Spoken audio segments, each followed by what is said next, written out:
How's it, folks? We have just gotten some brand new information about Dying Light the Beast from an AMA with Timon that happened yesterday. A couple of the questions go over the same sort of information that I've already covered in previous videos, so I'm not going to reiterate them. With that out of the way, let's get stuck into the Q&A. Starting off with the first question, how many hours of playtime can we expect in Dying Light the Beast? And he said you can expect 18 plus hours of playtime consisting of a full-length campaign, a range of side quests, and a set of additional open-world activities. Second question is, will the DL2 Collector's Edition owners get Dying Light the Beast for free? And he said the answer is yes, all the owners of Collector's Edition will get it for free. The third question I already covered in a previous video, but there still seemed to have been some confusion about it, so I'm going to go over it again here. And the question is, when does Dying Light the Beast happen? And he said the story of Dying Light the Beast begins straight after the events of Dying Light 2, which in turn was well over 20 years after the events of the original Dying Light. Is Krane was held in captivity for 13 years by a villain named Baron, but his captivity didn't start just right after Dying Light the following ends. Next question is, will there be new types of guns? And he said yes, Dying Light the Beast will offer new types of guns, but we will share more about it later this year, which also might suggest that Dying Light the Beast won't be coming out this year, but maybe early next year, and they're just going to be ramping up the promotional aspects this year. Next question is the car similar to Dying Light 1's buggy? In other words, can you upgrade it, and is it your own personal vehicle? And he said the 4x4 expands the traversal options available to the main character. They've integrated the vehicle into the survival theme of the Dying Light series. It can wear out, become damaged, and you may run out of fuel. So it sounds like it can get damaged and you need to repair it and resupply it, but he didn't specify any upgrades you can give to the vehicle. Maybe that's something they'll introduce in a later patch down the road, or it might be part of the base game, but he kind of went around the question without answering if you can upgrade it. So it might not be possible at the start. We'll have to wait to see, I guess. The next question is something that I asked, and it's basically, will the stats, upgrades, and gear on your save file from the base game of Dying Light 2 be able to transfer to Dying Light the Beast, or any other progression you make in Dying Light 2 be transferred to Dying Light the Beast? And he said no, as Dying Light the Beast is a new standalone game and the transfer of goods and progress won't be possible between games. Now this I'm kind of disappointed with, because with everyone still expecting DLC2 to be on the horizon, they grinded out those legend levels and got better gears, hoping they could get off a decent start when DLC2 arrives. But now that they've replaced DLC2 with Dying Light the Beast, all that progression kind of came pointless. So I'm a little disappointed in that. Next question is, will there be open world activities, side quests, or is it more story focused? And he said you can expect a number of side quests and also additional open world activities. And the next question, will Dying Light the Beast contain Dying Light points and have paid bundles like Dying Light 1 and 2? And he said it's too early to discuss any post-launch support plans for Dying Light the Beast. Right now we're focusing on finalizing the content, polishing, and release. So don't expect that on as part of the base game, but don't forget Tencent kind of owns them now, so they're probably going to introduce Dying Light points in the store and whatnot later on down the road. The next question is, will there be DLC2 for Dying Light 2? And he said no, as far as now we don't have any plans for new DLCs in a traditional form. Yet we are sticking to our promises of 5 years of support for Dying Light 2, and we will deliver on that promise. There will be updates coming to the game even this year, which will likely be the Tower Raids update and possibly the mod support, but I don't know if the mod support will be coming this year. And then we'll probably still have the normal events like the Halloween event and the Christmas event to happen this year as well. There might be other stuff in between, but they definitely seem to be focused on Dying Light the Beast at the moment. Next question is, how big is the map? Can you compare it to a Dying Light 1 or Dying Light 2 map to give us a sense of scale? And he said they're not revealing the full map right now, but what they can say is it offers a densely designed, fully immersive open world with diverse areas ready for exploration.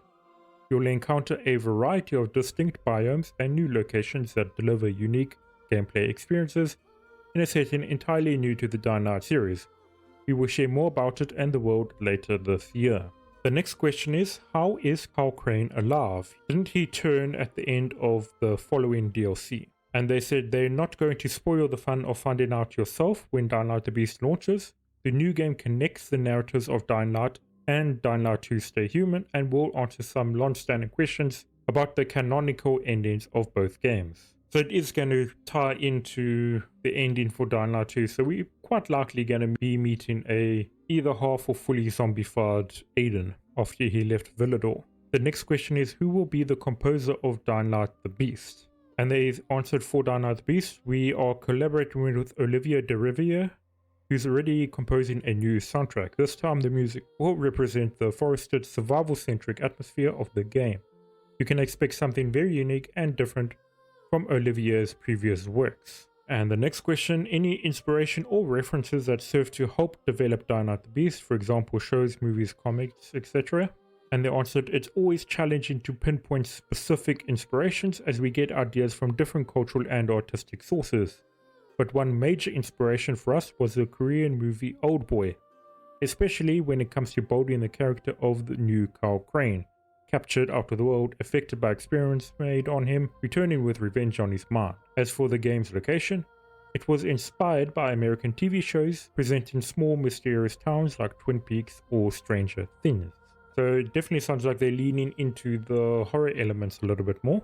And then moving on to the next question, will there be new enemy types in Dying Light the Beast? And they said it is based on the established world and rules of Dying Light and its variety of different enemies. At this stage we are not revealing a full list, but I can tell you that there are a number of new enemies. You saw one of them at the end of the trailer, which seemed to be a demolisher with a liquid or gas tank on its chest that probably drugged it up a bit. Additionally, if you took a close look at the trailer, you might have seen that human NPCs are now armed and also shoot back. They didn't do that in Dying Light 2. It feels a bit strange to point out they didn't do that in Dying Light 2 when they did do that in the first Dying Light game.